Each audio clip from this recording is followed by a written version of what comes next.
আপনি বলছেন না যে ভালো ডিভাইস, আরে ভালো ডিভাইস কিনবাম করতে ভালো খাবারই তো পাইছি না। ভালো ডিভাইস কিনবাম করতে আমার পোলামাইয়ার একটা মুরগি এনে কি খাওয়াইতাছি না। ঠিক আছে, ঈদের দিন সকালে বই রয়েছি এক বেড়া এখন রুটিয়া দিছে, তো আমি একটা মুরগি কিনে বললাম রান্না খাওয়াইছি। এইভাবে সময় গেছে, বুঝেন নাকি বলতে। এখন তো মনে করেন যে একজন আইসাই 10 দিন 15 দিন 1 মাস 2 মাস 1 বছর পরে ইনকাম পায়ালা টাকার মুখ দেহে। আমরা তো টিহার মুখ দেখছি প্রায় 7 বছর পরে। এখন এলা বুঝেন রাজমিস্ত্রির কাজ করিয়া বহুলাহান চালাইয়া 7টা বছর লাগাতি 7 বছরে যদি অসুস্থ রয়েছি তবু ভিডিও বানাইছি। 7 বছর কতদিন না খায়া রয়েছি এটা কইতে পারতাম না, কিন্তু ভিডিও প্রত্যেক দিনই বানাইছি, না খায়াও ভিডিও বানাইছি। ওই সময় তো টাকা ছিল না, তখন একটা স্বপ্ন আছে যে আমি ভাইরাল হইয়াম, টাকার স্বপ্ন। আমি এখনো এই যে ফেসবুক টাকা দেয় না, আমার কিন্তু এই টেনশনটা। আমি এখনো চিন্তা করি যে আমার ভিডিওটা সর্বোচ্চ ভিউ যাতে আসে, আমার টাকার দরকার নাই। আমার কাছে যখন আমি ধরেন ফেসবুকে তো আমার আজকে এই জায়গায় আইনে দিছে, কারণ ফেসবুকের টাকা রিভারই আমার পিছনে যেটা দেখতেছে। শেষ মুহূর্তে আমার সাথে যা কিছু ঘটছে ভাই, এইসব কইলে এখন রোজা মায়ার দিন আমার মানে শরীর কাঁপব। মানে আমার সাথে এমনও কিছু ঘটনা ঘটছে যাতে সোশ্যাল মিডিয়াতে আমি কাজ না করতে পারি। আপনি বলছেন না যে ভালো ডিভাইস, আরে ভালো ডিভাইস কিনবাম করতে ভালো খাবারই তো পাইছি না। ভালো ডিভাইস কিনবাম করতে আমার পোলামাইয়ার একটা মুরগি এনে কি খাওয়াইতাছি না। ঠিক আছে, ঈদের দিন সকালে বই রয়েছি এক বেড়া এখন রুটিয়া দিছে, তো আমি একটা মুরগি কিনে বললাম রান্না খাওয়াইছি। এইভাবে সময় গেছে, বুঝেন নাকি।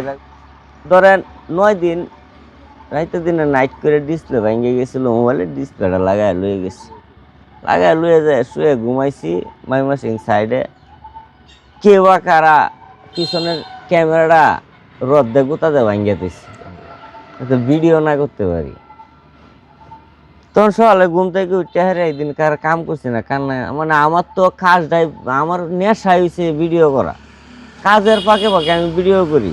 কারণ আমার মূল যখন মোবাইলের এই পরিস্থিতি বাদে কাজে না যায় গেছি। 8,000 টাকা চাইছে ক্যামেরা লাইট, 8,000 টাকা দিয়ে আমি, মানে এই সময় 8,000 টাকা আমার কাছে 8 কোটি টাকা সমতুল্য।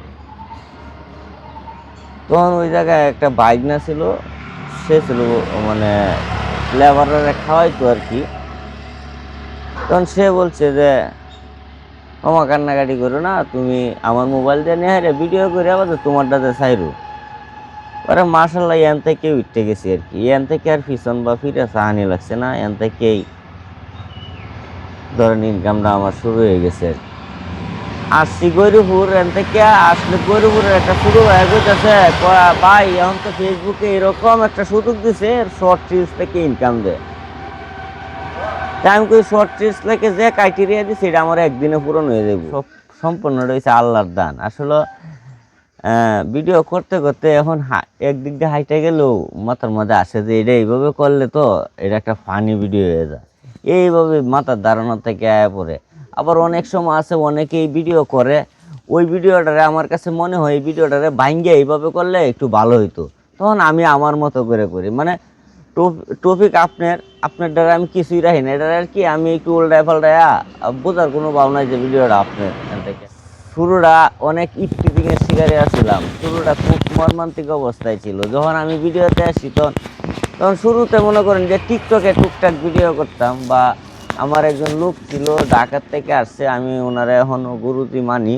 এই যে আপনারা সাক্ষাৎকারের আগে যে কল দিলাম ওনারে, উনি ভিডিও করতেছে, এখান থেকে আমার ভিডিও করার আর কি আগ্রহটা জাগে। এইটা বিস্তারিত বললে সারাদিনও শেষ হইতো।